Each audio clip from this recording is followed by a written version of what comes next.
নমস্কাৰ বন্ধুসকল, স্বাগতম জনাইছোঁ অন্য এটা ভিডিঅ'লৈ। আজিৰ ভিডিঅ'টো আমাৰ ক্লাছ 10ৰ কাৰণে ইম্পৰ্টেণ্ট।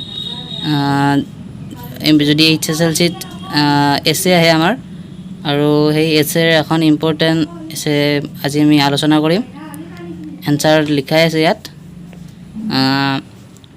এছেখনৰ নামটো হ'ল, টাইটেলটো হ'ল life of a great men, অৰ্থাৎ মহৎ লোকৰ মানে কি এজন মহৎ লোক। যদি কেতিয়াবা দিয়ে যে ইয়'ৰ ফেভাৰেট মেন, তেতিয়াহ'লে এইখন লিখিলেই হ'ব। বা যদি মহান ব্যক্তিৰ বিষয়ে লিখিব দিয়ে, তেতিয়া এইখন লিখিলেই হ'ব। দুয়োখনতে ইয়াত মানে কি মিলি যাব। এতিয়া ষ্টাৰ্টিংটো হ'ল, আমি এছে লিখিলে আমি জানো যে সদায় এটা ইন্ট্ৰডাকশ্যন দিব লাগে। আৰু এছেত আমি কেনেকৈ নম্বৰ পাওঁ, যদি আমি পইণ্ট পইণ্টকৈ লিখিব পাৰোঁ, তেতিয়া আমাৰ বহুত সুবিধা হয় নম্বৰ ৰখাত। চ' ইন্ট্ৰডাকশ্যনটো আমি আলোচনা কৰি লওঁ। ইন্ট্ৰডাকশ্যনত কি আছে? ইন্ট্ৰডাকশ্যনত দিয়া আছে যে the great man whom I admire is Avul Pakir Jainulabdeen Abdul Kalam, popularly known as doctor APJ Abdul Kalam and the missile man. যে ইয়াত কোৱা হৈছে যে মই মানে যাক মানে কি মহান ব্যক্তি বুলি কওঁ, সেইজন হ'ল আবুল পকিৰ জাইনুলাবদিন আব্দুল কালাম, অৰ্থাৎ আমাৰ সকলোৰে পৰিচিত ডক্টৰ APJ আব্দুল কালাম, বা তেখেতক আমি মিছাইল মেন বুলিও কওঁ। তেখেতে মিছাইল বনাইছিল, আমি সেইটো জানো সকলোৱে। এতিয়া ছেকেণ্ড পইণ্টটো দিয়া আছে আৰ্লি লাইফ এণ্ড এডুকেশ্যন, অৰ্থাৎ তেখেতৰ জীৱনৰ কথা কোৱা হ'ব অলপ, আৰু শিক্ষাটোৰ কথা কোৱা হ'ব। যে কোৱা হৈছে যে বৰ্ণ অন দ্য 15 অক্টোবৰ 1931, অৰ্থাৎ 15 অক্টোবৰ 1931 চনত জন্মিছিল তেখেতে। ক'ত জন্মিছিল? ৰামেশ্বৰম ইন তামিলনাডুৰ ৰামেশ্বৰম নামৰ ঠাইত তেখেতৰ জন্ম হৈছিল। আৰু কি কৈছে? তেখেতৰ শিক্ষাৰ কথা কোৱা হ'ব।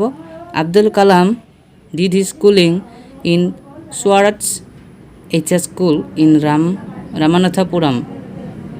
হি গ্ৰেজুৱেটেড, অৰ্থাৎ তেখেতে মানে কি ডিগ্ৰীটো কৰিছিল ক'ত?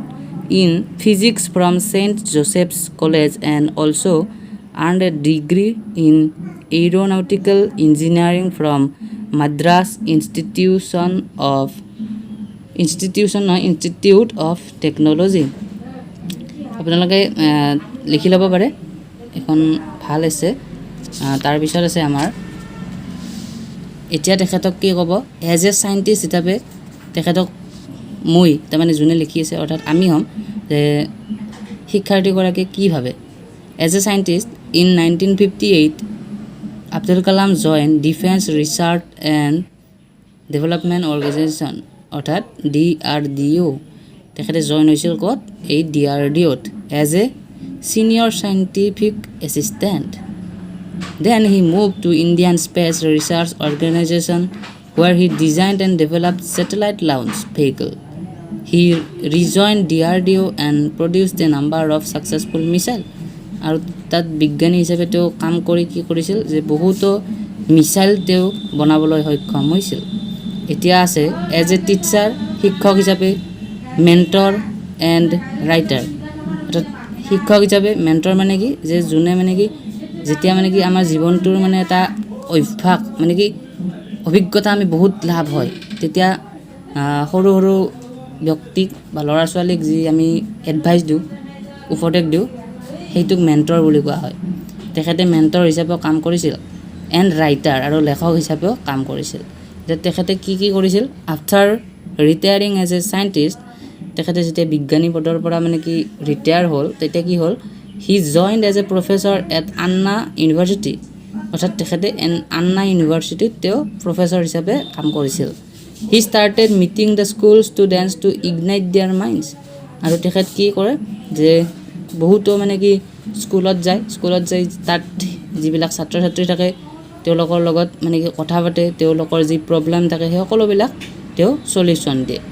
হি wrote several books including an autobiography Wings of Fire, আৰু তেখেতে বহুতো কিতাপ লিখিছিল, আৰু তাৰ ভিতৰত তেখেতৰ যিখন আত্মজীৱনী সেইখন হ'ল উইংছ অফ ফায়াৰ, অৰ্থাৎ অগ্নিৰ ডেউকা। এতিয়া নেক্সট আছে এজ এ ভিজনাৰী।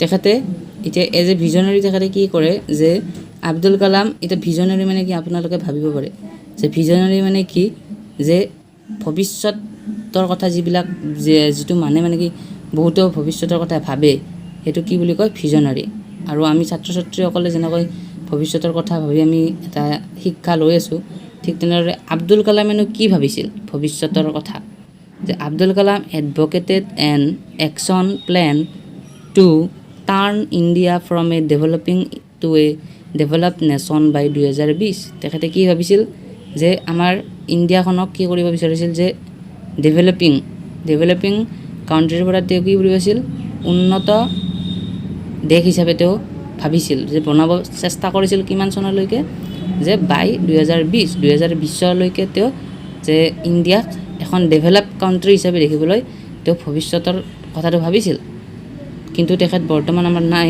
তেখেত 2015 মৃত্যু হয় পাছত আমি পাম যে through nuclear weapons programme he dreamed of India as এ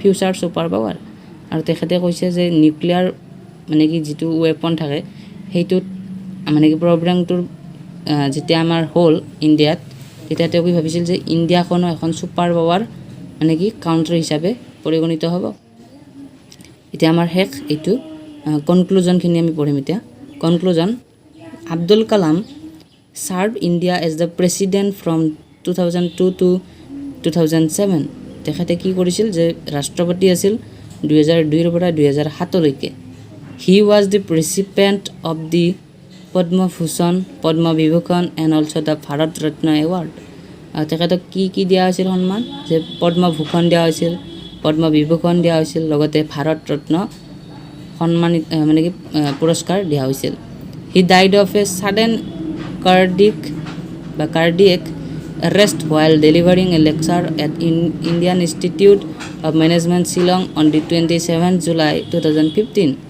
আৰু তেখেত কি হৈছিল 2015 চনৰ 27 জুলাই তাৰিখে তেখেত ভাষণ দি আছিল স্কুলত এখনত ইনষ্টিটিউট আছিল শ্বিলঙৰ তাত তেওঁ ভাষণ দি মানে কি হঠাতে মানে কি মৃত্যু হৈছিল এইখিনি আমি লিখিলে আমাৰ হৈ যাব আপোনালোকে ভাল নম্বৰ পাব কিন্তু পইণ্ট কৰি লিখিব আপোনালোকে